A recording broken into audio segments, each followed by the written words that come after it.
Kita melihat ada orang-orang yang begitu gila kuasa. Pada waktu dia berkuasa, dia begitu bengis, ya, mengejar kekuasaan itu. Berapa banyak orang, ya, dikatakan gila pujian, ya. Kemudian ada hobi. Seringkali kita lebih memilih hobi daripada datang beribadah. Kita lebih memilih hobi kita lebih daripada membantu orang. Kita lebih memprioritaskan hobi kita daripada peduli dengan orang lain. Shalom. Bapak Ibu yang saya kasih di dalam Tuhan, kita bersyukur kita sudah memasuki minggu yang pertama di bulan Oktober tahun ini, ya. Bersyukur untuk kebaikan Tuhan. 9 bulan Tuhan sudah menyertai kita di tengah-tengah masa yang sulit, masa yang sukar ini. Kita melihat bagaimana Tuhan tetap menjaga dan memelihara kita. Amin Bapak Ibu. Bisa beri senyum kepada kiri kanannya, bisa lihat. Ya. Bapak Ibu yang saya kasih di dalam Tuhan, kapan terakhir Bapak Ibu mendengar kata berhala? Ya, di dalam bulan ini kita akan berbicara tentang berhala modern. Bapak Ibu, kapan terakhir kali kita mendengar kata berhala? Sudah mungkin sebagian besar dari kita berkata bahwa berhala adalah sesuatu yang sudah usang. Sesuatu yang sudah kuno dan tidak nyambung dengan hidup kita hari ini. Bahkan mungkin ada di antara kita sebagai anak-anak Tuhan kita berkata, saya tidak punya berhala. Coba Bapak Ibu pergi di rumah saya tidak punya berhala. Atau mungkin Bapak Ibu kita berkata, saya tidak punya berhala di dompet saya. Mungkin sebelum kita percaya kepada Tuhan, kita pernah menyimpan sesuatu yang biasa disebut dengan jimat-jimat itu di dalam kantong kita, di kamar kita. Mungkin ada juga di antara kita yang menanam jimat-jimat itu di dalam rumah kita. Waktu kita bertobat, kita melepaskan itu semuanya. Atau Bapak Ibu waktu mendengar kata berhala, mungkin kita berkata, itu urusan kepercayaan lain. Kalau kita mau orang Kristen tidak ada berhala. Tidak ada sangkut pautnya dengan saya sebagai orang Kristen tatkala kita berbicara tentang berhala. Namun Bapak Ibu, saya mau katakan berhala bukan cuman masalah patung atau dewa-dewa yang disembah. Tetapi sadar atau tidak, sebenarnya berhala itu dikatakan sebenarnya berada dekat dengan kita, berada dekat sekali dengan kita. Atau malah mungkin berhala itu ada di hati kita. Bapak Ibu, mari kita melihat Keluaran 20 ayat 3. Mungkin kita berkata, apa sih sebenarnya berhala itu? Nah, kita akan melihat Keluaran 20 ayat yang ketiga. Kita baca sama-sama. 1, 2, 3. Jangan ada padamu Allah lain di hadapanku. Bapak Ibu, ayat ini memberitahukan kepada kita bahwa berhala bukan hanya patung, hanya dewa saja yang disembah. Tetapi ayat ini memberitahukan kepada kita dengan jelas dan tegas, tatkala kita berbicara tentang berhala, khususnya berhala modern, itu berarti apa saja yang kita miliki di dunia ini yang bisa menggantikan posisi Allah di dalam hidup kita. Kenapa tadi saya katakan berhala itu dekat sekali dengan kita, bahkan mungkin ada di dalam hati kita. Ya. Oleh sebab itu ayat ini memberitahukan kepada kita untuk kita hati-hati. Karena apa saja yang kita miliki di dunia ini bisa menggantikan posisi Allah dalam hidup kita, dan itu disebut berhala di dalam hidup kita. Ya, Bapak Ibu, zaman dahulu mudah saja kita mengenalinya. Siapa yang menyembah berhala langsung kita bisa lihat. Namun Bapak Ibu, di zaman ini berhala bisa hadir dengan tidak terlihat. Nah, pagi hari ini sebelum kita berbicara tentang beberapa berhala yang sepanjang 1 bulan ini akan kita bahas, bagaimana kita mengenalinya. Saya mengutip beberapa pandangan beberapa tokoh. Yang pertama, Richard Case dalam bukunya The Idol Factory, dia memberitahukan kepada kita begini. Penyembahan berhala dimulai dengan pemalsuan Tuhan. Karena hanya dengan pemalsuan Tuhan, hanya dengan Tuhan yang palsu, seseorang dapat tetap menjadi pusat kehidupan dan merasa memiliki otonomi atas hidup dan masa depan mereka.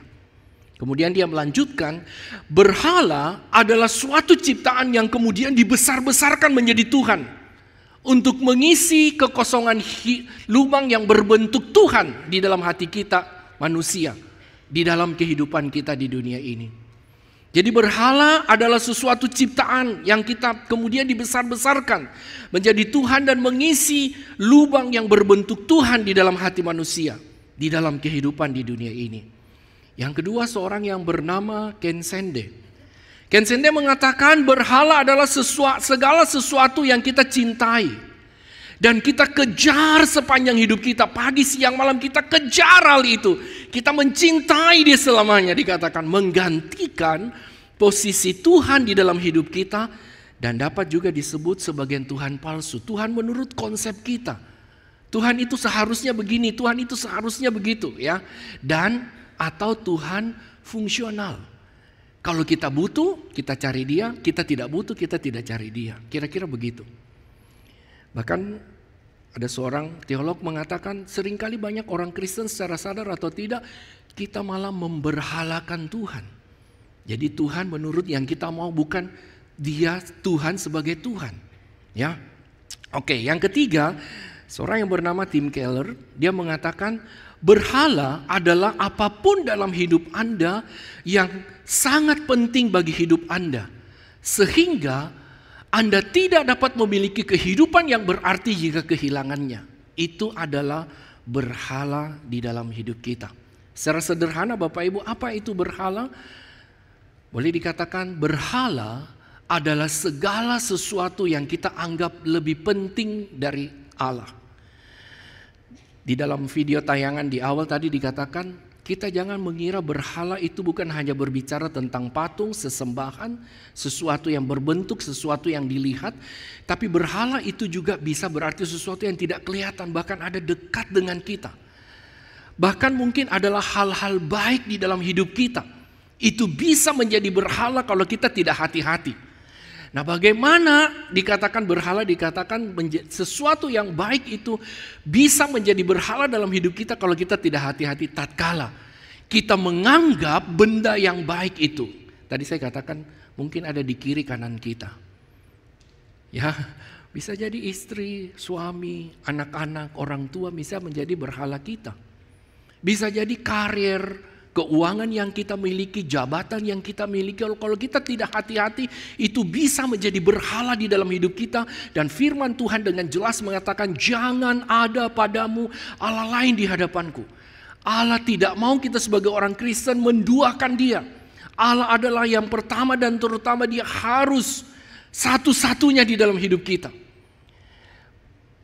Berhala adalah segala sesuatu ya, yang kita miliki, yang baik yang kita miliki, tatkala kita tidak hati-hati, itu bisa menjadi berhala tatkala apa? Yang pertama, kita menganggap itu lebih penting daripada Allah. Kita menganggap kedudukan, status, keuangan, kemapanan secara materi, suami istri yang baik, anak yang baik, orang tua yang baik. Kalau kita tidak hati-hati, itu bisa menjadi berhala tatkala kita menganggap dia lebih penting daripada Allah di dalam hidup kita. Yang kedua, sesuatu yang baik di dalam hidup kita yang Tuhan karuniakan, kalau kita tidak hati-hati, itu bisa menjadi sesuatu berhala di dalam hidup kita, sesuatu yang tidak menyenangkan Tuhan tatkala sesuatu itu menarik hati dan pikiran kita lebih daripada Allah. Kita menghabiskan waktu lebih banyak bersama dengan dia dibanding waktu yang kita habiskan bersama dengan Tuhan. Kita menghabiskan segala tenaga dan energi kita untuk mengejar sesuatu, sehingga hal itu lebih menarik hati kita dan pikiran kita lebih daripada Allah. Itu adalah berhala. Dan yang ketiga, berhala adalah segala sesuatu yang kita cari untuk memuaskan diri kita. Karena Alkitab dengan jelas dan tegas mengatakan di dalam Mazmur, hanya Tuhan yang bisa memuaskan kita. Kepuasan yang ditawarkan oleh dunia adalah kepuasan yang semu, yang sementara. Dan tidak akan betul-betul memberikan kita kepuasan di dalam hidup ini kecuali hanya Allah. Sehingga kita melihat ada banyak orang mencoba mencari kepuasan di dalam hidup ini. Mereka tidak pernah betul-betul merasa puas, karena belum ada Allah di dalam hidup mereka. Sehingga ya, kepuasan yang ditawarkan oleh sesuatu yang baik yang kita berhalakan itu sementara adanya. Kemudian dikatakan Segala sesuatu yang kita cari untuk memberi rasa aman. Ya, saudara, apakah betul di tempat yang aman kita betul-betul merasa aman? Saudara, kalau kita perhatikan hari ini justru kita lihat rumah makin lama makin tinggi. Apakah betul-betul menunjukkan orang di dalam rumah itu betul-betul merasa aman? Tidak, saudara. Ya, ada orang mengatakan kita bisa beli ranjang yang empuk, tapi kita nggak bisa beli tidur yang nyenyak. Kita bisa makan makanan yang enak, makanan yang mahal, makanan yang baik, tapi belum tentu bisa memberikan kita selera makan yang baik. Betul nggak Bapak Ibu? Jadi segala sesuatu yang dicari untuk memuaskan dan memberi rasa aman, di mana semua itu seharusnya hanya bisa dipuaskan oleh Allah, ingat itu adalah berhala di hadapan Tuhan. Nah, Bapak Ibu yang saya kasih di dalam Tuhan, kalau kita perhatikan dalam hidup kita sehari-hari, apa-apa saja yang bisa menjadi berhala dalam hidup kita. Yang pertama adalah uang. Bahkan Tuhan Yesus di dalam khotbah di bukit Matius pasal 6 memberikan satu statement kepada kita betapa besar pengaruh uang di dalam hidup kita. Tatkala kita mencintai uang dan kita menjadikan uang sebagai rasa aman di dalam hidup kita, berarti kita sudah memberhalakan uang. Ya, kita melihat banyak orang rela menjual iman mereka demi uang. Banyak orang mengejar kedudukan demi uang. Banyak orang rela melakukan apa saja demi uang. Ya, sehingga uang menjadi sesuatu tantangan yang begitu besar, dan Alkitab begitu banyak berbicara tentang selain kasih Allah tentang uang, bahaya uang itu bahaya sekali. Bahkan 1 Timotius pasal 6 Paulus mengingatkan kita kembali apa? Akar segala kejahatan adalah cinta akan uang. Kalau kita menganggap uang lebih daripada teman, uang lebih daripada keluarga, uang lebih daripada apa yang ada di dalam dunia, bahkan ada orang secara sadar atau tidak menjadikan uang lebih penting daripada Tuhan. Betul? Banyak orang waktu hidup masih susah, begitu sungguh-sungguh cari Tuhan. Begitu uang sudah banyak dia miliki, hidupnya sudah mapan, seringkali mencari Tuhan menjadi pilihan kesekian. Makanya tidak heran Tuhan Yesus mengatakan kamu pilih Tuhan atau pilih uang atau mamon. Ya. Nah, di sini kita melihat Bapak Ibu, apa-apa saja di dalam hidup kita yang baik yang Tuhan berikan, tapi kalau kita tidak hati-hati bisa jadi berhala. Misalnya televisi. Sudah hari ini kita melihat televisi boleh dikatakan merupakan salah satu yang kita secara sadar atau tidak telah menguras waktu begitu banyak orang. Dari statistik yang didapatkan, berapa banyak orang menghabiskan hidupnya setiap hari di depan televisi. Bahkan ada seorang mengatakan televisi itu seperti sebuah candu yang dicolokkan di hidung orang untuk melihat. Berapa banyak waktu yang dihabiskan untuk nonton di depan TV. Ya, mungkin sekarang TV tidak selalu harus berupa yang gede, mungkin sekarang semua ada di tangan kita. Ya, dikatakan bermain video game. Dengan kemajuan teknologi, kalau kita dulu main video game itu harus pergi ke satu tempat yang gede, yang susah kita dapatkan. Hari ini begitu mudah di tangan kita, dan berapa banyak keluarga yang berantem gara-gara video game. Anak orang tua berantem gara-gara video game. Berapa banyak anak-anak kita kehilangan konsentrasi karena video game. Betul enggak Bapak Ibu? Ya. Berapa banyak kita dengar orang tua ngomel kepada anaknya karena masalah video game. Internet hari ini Bapak Ibu. Ya, berapa banyak di antara kita merasa punya HP. Ya, banyak di antara kita kalau tidak bawa Alkitab tidak apa-apa, kalau tidak bawa HP itu susah. Berapa banyak di antara kita lupa sesuatu tidak apa-apa asal jangan lupa HP. Sudah kita melihat musik. Berapa banyak musik hari ini begitu mempengaruhi kehidupan kita. Musik begitu berbicara kepada kita. Musik begitu mempengaruhi kehidupan kita. Kita melihat juga Bapak Ibu, hari ini di tengah-tengah medsos yang semakin berkembang, begitu banyak idol atau idola-idola. Bukan hanya Indonesia Idol, tapi kita melihat sekarang berapa banyak artis-artis yang digandrungi begitu banyak orang. Banyak orang rela mengeluarkan koceknya berapapun jumlahnya, kalau itu idola dia, dimanapun dia tampil dia akan pergi ke sana. Tidak terkecuali berapa banyak orang Kristen juga mengidolakan hamba Tuhan. Kalau hamba Tuhan ini khotbah saya datang, kalau tidak sorry.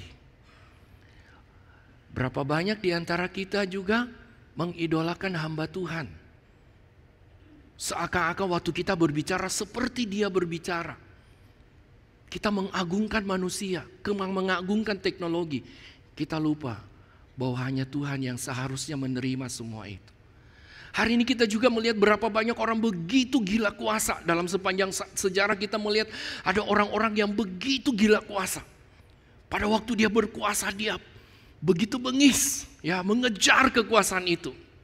Berapa banyak orang, ya, dikatakan gila pujian, ya. Kemudian ada hobi.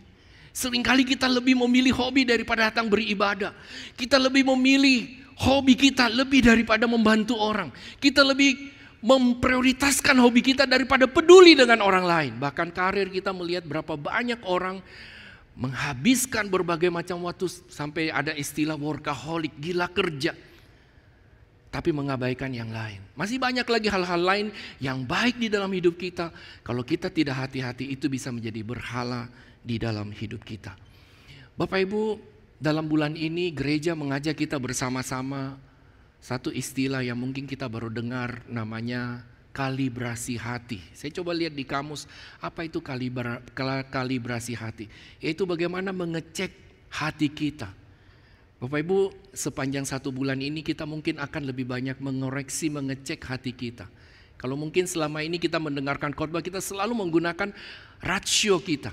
Kita jarang punya waktu untuk mengoreksi hati kita. Di dalam sepanjang bulan ini gereja mengajak kita bersama-sama secara pribadi di hadapan Tuhan. Kita coba kalibrasi hati kita, mengecek kembali hati kita. Seberapa hati kita dekat dengan Tuhan, seberapa hati kita betul-betul kita berikan kepada Tuhan, seberapa hati kita ini yang mungkin orang lain tidak tahu, seberapa kita betul-betul punya relasi dengan Tuhan. Melalui seri berhala modern, yaitu berhala kuasa atau power, yang kedua penerimaan, yang ketiga kontrol, yang keempat kenyamanan. Dan ini merupakan akar dari segala dosa-dosa yang kita lihat, ya, di dalam permukaannya. Ya, tadi ada cinta uang dan sebagainya, itu mungkin diakari atau didasari oleh berhala-berhala ini. Nah, hari ini kita mau belajar tentang berhala kuasa atau power. Nah, Bapak Ibu, apa itu berhala kekuasaan? Secara sederhana kita akan belajar bersama-sama. Yang pertama, seorang yang memiliki berhala kuasa di dalam hidupnya, dia memiliki filosofi hidup. Hidup akan berarti kalau saya memiliki kuasa atau pengaruh atas orang lain. Kedudukan, pangkat yang Tuhan berikan, itu baik pada dasarnya. Tapi kalau kita salah menggunakan kedudukan atau kuasa atau pangkat itu, maka itu menjadi berhala di dalam diri kita yang akan merusak hidup kita. Nah, Bapak Ibu, hidup yang berarti kalau kita memiliki kuasa atau pengaruh atas orang lain. Kalau kita perhatikan di dalam Alkitab, ya, saya menyebutkan 2 nama tentu kita tahu. Yang pertama Raja Nebukadnezar dan yang kedua Raja Herodes. Bapak Ibu, kalau kita baca Raja Nebukadnezar di dalam Daniel pasal 2, pasal 3, pasal 4, kita akan menemukan di sana bahwa Raja Nebukadnezar adalah seorang memang yang hebat dan punya kuasa tentunya sebagai seorang raja. Dikatakan 2/3 dunia pada waktu itu di bawah kuasa daripada Raja Nebukadnezar.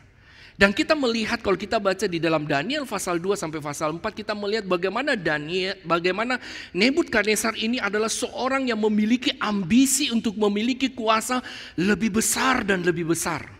Kalau kita perhatikan, ya, pasal 2, dia kaget sekali waktu dia tahu, ya, dia dalam mimpi. Kemudian Daniel mengartikan mimpi itu bahwa ada satu kuasa yang mungkin akan menghancurkan dia. Dia begitu takut dan khawatir. Tapi apa itu membuat dia bertobat? Ternyata enggak. Kalau kita lihat dia jatuh lagi, dia mau berkuasa lagi, ya, punya kuasa yang lebih besar dan dia terus mempertahankan kekuasaan kedudukan dengan berbagai cara dan upaya. Ya, kalau kita perhatikan mungkin zaman sekarang kita ingat seorang yang pernah berkuasa namanya Hitler, ya. Bagaimana Hitler ini ya begitu bengis dan kejam, ya.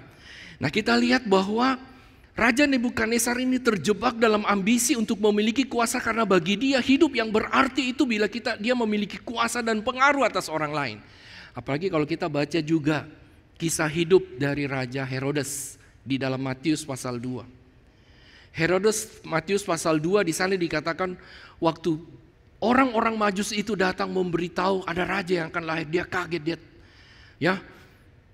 Bahkan pada saat orang Majus berjumpa dengan dia katakan, pergi beritahu di mana, kalau dapat tolong kasih tahu saya, karena dia gelisah. Kalau kita baca kisah hidup Raja Herodes menarik sekali dan menyedihkan sekali.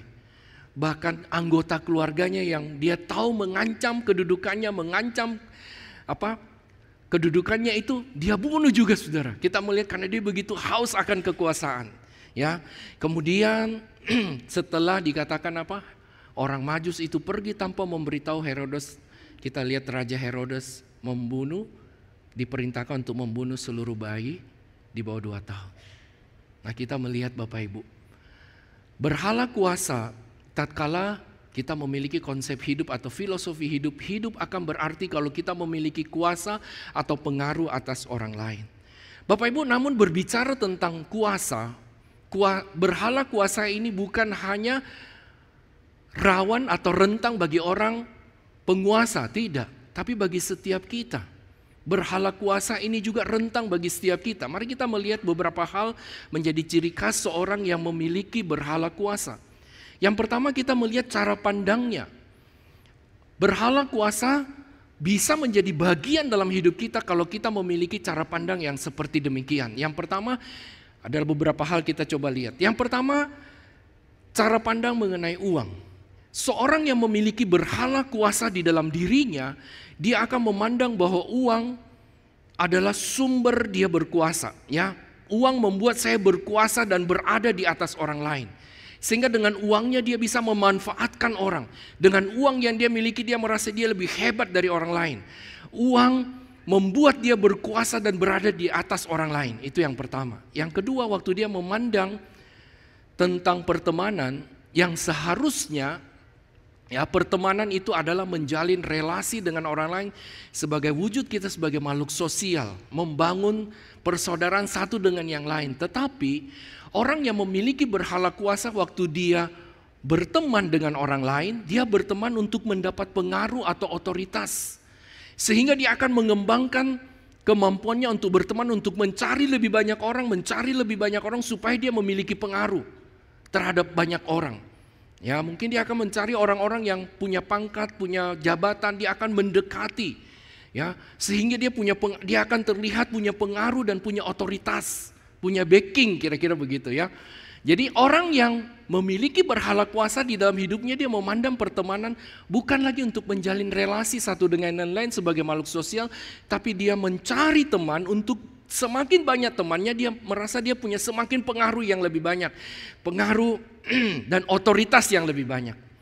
Yang ketiga, ya, berbicara tentang pelayanan. Hati-hati Bapak Ibu, kita jangan pikir berhala itu jauh, tapi bisa sekali di dalam pelayanan kita memiliki berhala kuasa. Karena Bapak Ibu, pada dasarnya pelayanan adalah kerinduan kita untuk melayani Tuhan dan sesama. Itu adalah pelayanan atau motif pelayanan yang benar. Tapi seorang yang memiliki berhala kuasa waktu dia terjun di dalam pelayanan, dia masuk di dalam pelayanan bukan untuk melayani Allah dan sesama, tetapi dia masuk dalam pelayanan supaya di dalam pelayanan itu dia mendapat sesuatu yang lain, yaitu apa? Dengan pelayanan dia merasa dia dianggap lebih rohani. Ya, melalui dia makin pelayanan dia anggap lebih rohani oleh orang lain, dia akan dianggap lebih saleh. Yang lain tidak melayani, dia melayani, dia berarti lebih saleh dari orang lain. Atau dia dianggap mencintai Tuhan, tapi sebenarnya dia tidak sungguh-sungguh mencintai Tuhan. Nah, saudara, yang tahu bukan orang lain hanya melihat di luarnya, tapi di dalam hati kita secara pribadi.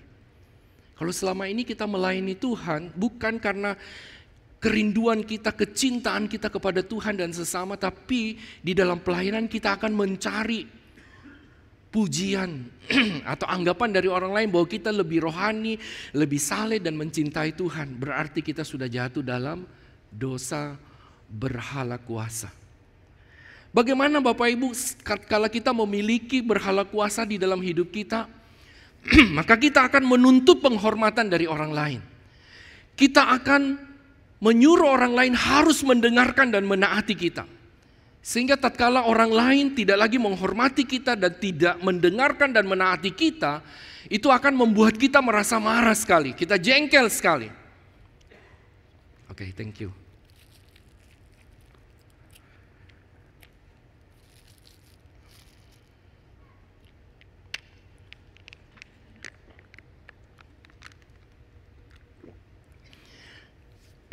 Beberapa hari ini cuaca sangat panas ya. Dan memang beberapa hari ini mulai agak flu, tapi bersyukur pagi ini Tuhan kasih kesehatan yang lebih baik. Oke, kita lanjut. Jadi Bapak Ibu, orang yang memiliki berhala kuasa di dalam dirinya akan menuntut orang lain harus menghormati dia, harus mendengarkan dan menaatinya. Tatkala orang lain tidak menghormati dia, tidak mendengarkan dan menaati apa yang dia katakan, itu akan membuat dia marah dan jengkel sekali. Kemudian Bapak Ibu, orang yang memiliki berhala kuasa, dia takut menghadapi kegagalan. Padahal tidak ada orang yang tidak pernah gagal, bukan? Ya, orang yang memiliki berhala kuasa ini kalau menghadapi kegagalan dia galau sekali, dia susah sekali menerima kegagalan itu. Dia juga tidak mau terlihat lemah. Apalagi dihina dan tidak dihormati, itu akan membuat dia marah dan jengkel sekali. Kemudian Bapak Ibu, kalau kita perhatikan dari kisah ya, dua raja yang tadi saya katakan, berhala kuasa tatkala menguasai diri kita itu akan merusak hubungan kita dengan Tuhan, merusak hubungan kita dengan sesama, bahkan akan merusak diri kita sendiri. Bukan hanya itu Bapak Ibu, berhala kuasa itu akan memperhamba, menghancurkan hidup kita. Ya, seperti kalau kita baca dalam kisah Raja Nebukadnezar. Dia seorang raja yang mulia, punya tahta, punya kekuasaan yang begitu luar biasa. Tapi ketika dia berhadapan dengan Tuhan, kuasanya itu sebenarnya tidak ada apa-apanya.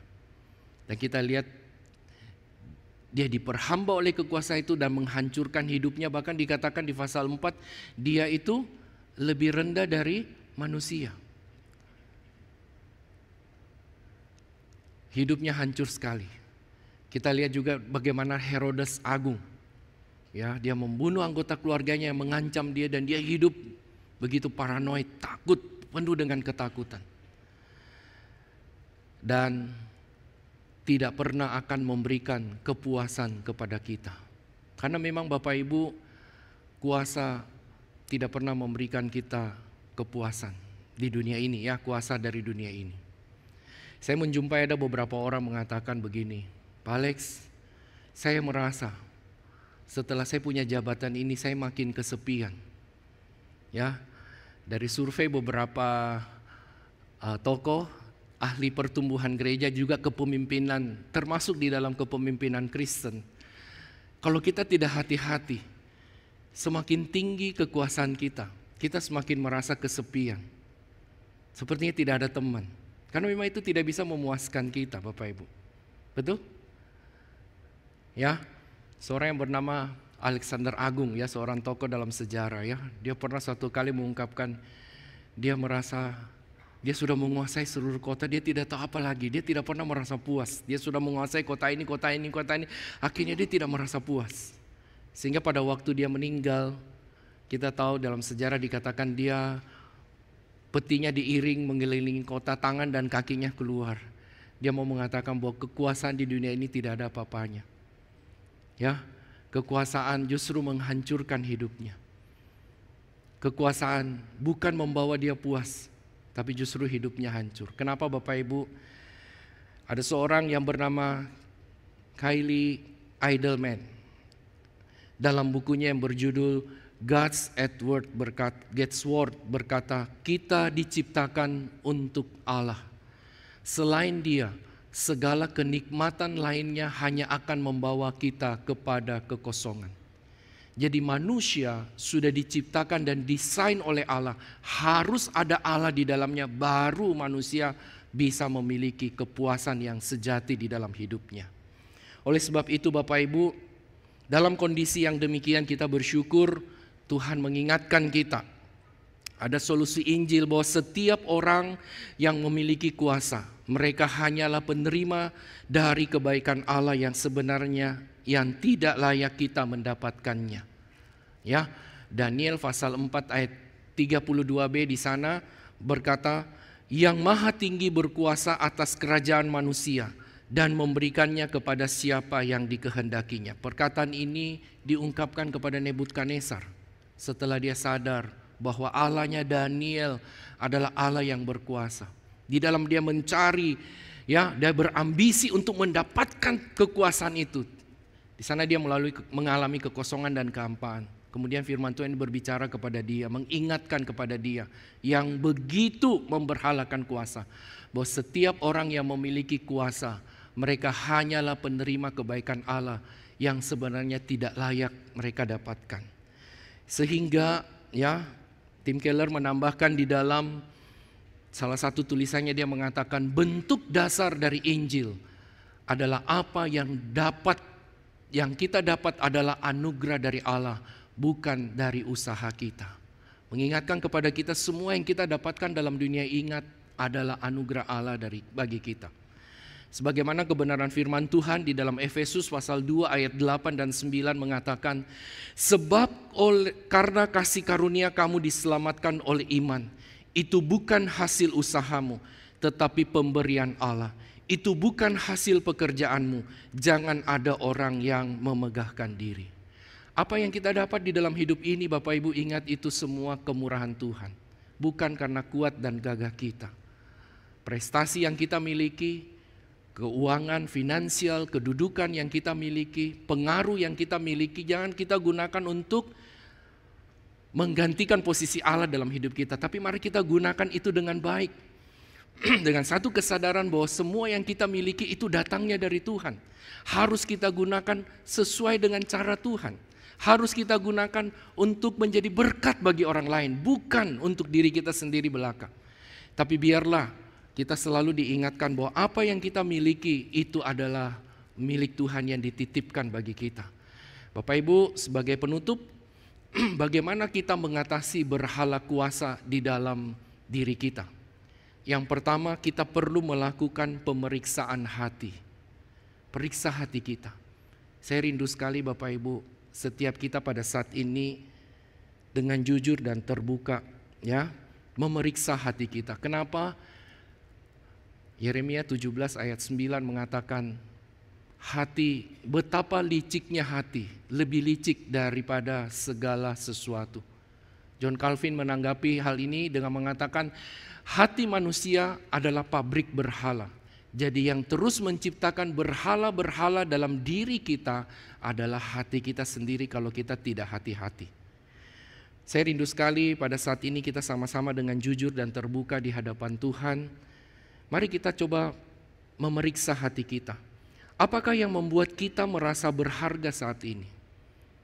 Apakah karena kita punya kedudukan?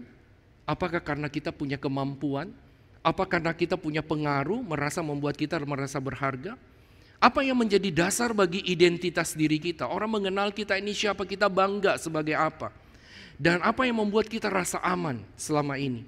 Apakah kepuasan, rasa aman, identitas kita terletak pada kuasa yang diberikan oleh jabatan, uang, pertemanan, prestasi? Bapak Ibu, kalau kita merasa itu adalah bagian dalam diri kita, hari ini saya rindu sekali. Mari kita bertobat, mari kita sadar. Ya, mari kita tinggalkan hal itu. Yang kedua Bapak Ibu, untuk bisa memiliki, ya, dikatakan yang pertama tadi kita periksa hati kita, yang kedua bagaimana kita lepas dari berhala kuasa ini adalah miliki keinginan akan Kristus lebih dari segalanya. Dikatakan Bapak Ibu, kita tidak bisa melepaskan diri dari berhala atau dalam tanda kutip keinginan-keinginan yang tadi saya katakan di dalam hati kita. Tapi kita bisa mengganti keinginan itu dengan cara memiliki keinginan yang baru.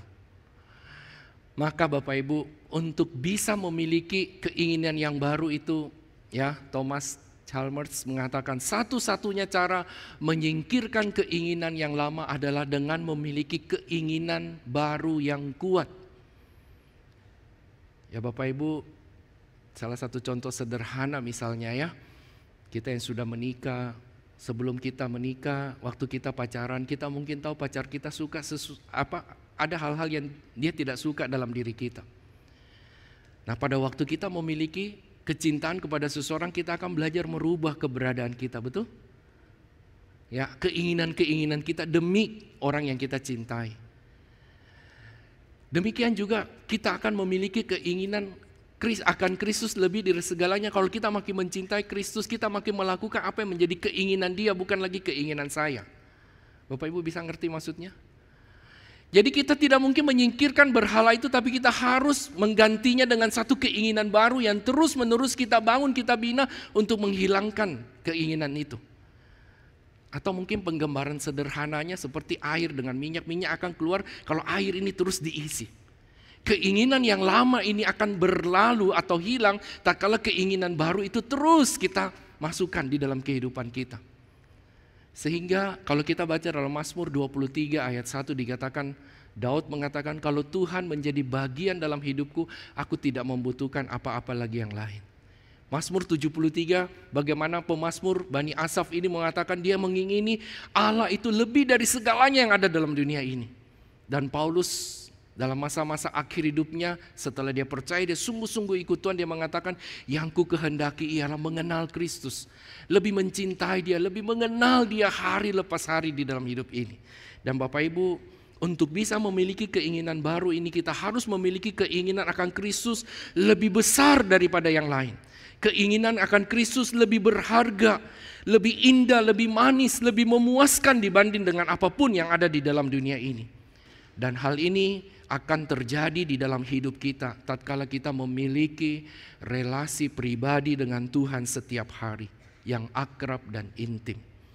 Dengan Kristus melalui doa dan perenungan firman Tuhan, mengganti cara berpikir kita, mengganti segala hal yang kita anggap bernilai, karena Kristus lebih bernilai dan lebih berharga daripada segalanya. Dan yang terakhir Bapak Ibu, untuk bisa meninggalkan, mengatasi berhala kuasa ini, mari kita kembali kepada konsep Alkitab yang benar tentang manusia, ya, dan Allah, yaitu bahwa manusia bukan tuan dan penguasa atas hidupnya, melainkan Allah lah yang berkuasa dan mengendalikan hidup manusia. Sehingga Yeremia 17 ayat 7 dan 8 mengatakan, diberkatilah orang yang mengandalkan Tuhan. Ya, kemudian 2 Korintus pasal 12 ayat 9 sampai 10 Paulus mengatakan, justru di dalam kelemahanku lah kuasa Tuhan menjadi sempurna. Biarlah di dalam hidup kita terus mengandalkan Tuhan, bukan diri kita sendiri. Bukan berarti kita tidak perlu bekerja, tapi kita harus sadar keberhasilan kita itu bukan karena kuat dan gagah kita, tetapi ada tangan Tuhan yang selalu menopang dan menyertai kita. Kiranya Tuhan menolong kita dan memberkati kita semuanya. Andalkanlah Tuhan, bukan diri kita, bukan prestasi kita. Ingat, sesuatu yang lain selain Tuhan tidak pernah akan bisa memuaskan kita. Sesuatu yang lain yang bukan Tuhan tidak pernah bisa memenuhi segala kehidupan kita dengan baik dan benar. Itu hanya bersifat sementara. Kiranya Tuhan menolong kita untuk makin mengandalkan Tuhan, dan biarlah hidup kita makin memuliakan Dia senantiasa.